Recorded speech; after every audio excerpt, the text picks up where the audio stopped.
فلسطین کی آزادی کا مشن، یہودیوں کو قدم قدم پر دھول چٹانے والا، اکیلا ہی عالم کفر سے ٹکرانے کا حوصلہ رکھنے والا، پاک دھرتی کا ایک عظیم مجاہد، کفر پر لاوے کی طرح برسنے والے اس مجاہد کی طویل داستان سننے کے لیے چینل کو سبسکرائب کیجئے اور ویڈیو کو لائک کیجئے۔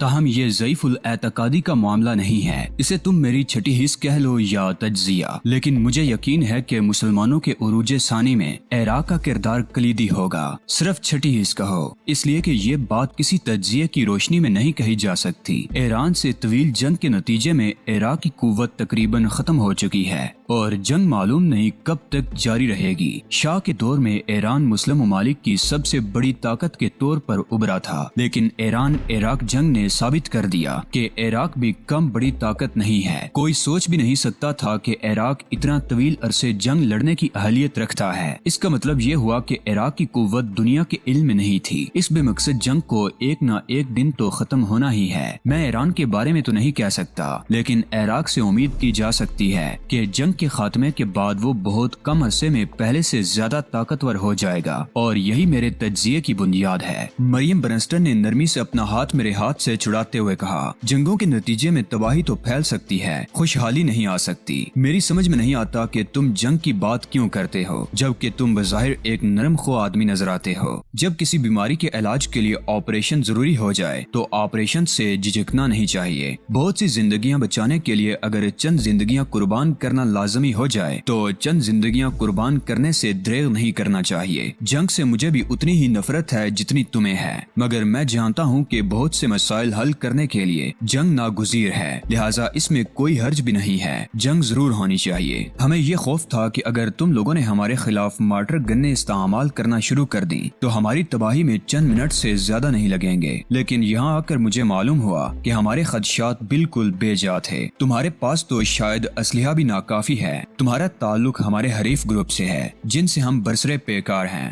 لہٰذا تم سے ایسی کوئی گفتگو نہیں کی جا سکتی جو کسی طرح سے بھی ہمارے لیے نقصان دہ ثابت ہو۔ یہ اندازہ تو میں کر ہی چکی ہوں۔ مریم مسکرائی، اور ابھی میں واپس بھی جاؤں گی۔ یہ غلط فہمی تمہیں کیوں کر ہوئی کہ تمہیں یہاں سے واپس جانے دیا جائے گا؟ تمہارا رویہ دیکھ کر تو یہ یقین ہو جاتا ہے کہ تم مجھے واپس جانے سے روکو گے نہیں۔ تمہارا خیال درست ہے، میں نے کہا، در حقیقت میں تمہیں نہیں روکوں گا۔ میں یہ بھی دیکھ چکی ہوں کہ اس طرف تمہارا دفاع نہ ہونے کے برابر ہے اور سارا زور دریا والی سمت ہے۔ مریم نے شوخی سے کہا، جنگی حکمت عملی کی روح سے تو کسی ایسے شخص کو نہیں چھوڑا جا سکتا جس کے علم میں اتنی اہم باتیں آ چکی ہوں۔ اس کے باوجود تم مجھے قیدی نہیں بناؤ گے؟ مریم کے لہجے میں حیرت تھی۔ مجھے واپس جانے دو گے؟ تمہیں قیدی بنا لینے سے بے شک ہمیں فائدہ ہوگا، لیکن اس کے باوجود میں تمہیں قیدی نہیں بناؤں گا۔ کیوں؟ آخر کیوں؟ اس نے میرے دونوں بازو پکڑ کر کہا، تم ایسا کیوں کرو گے؟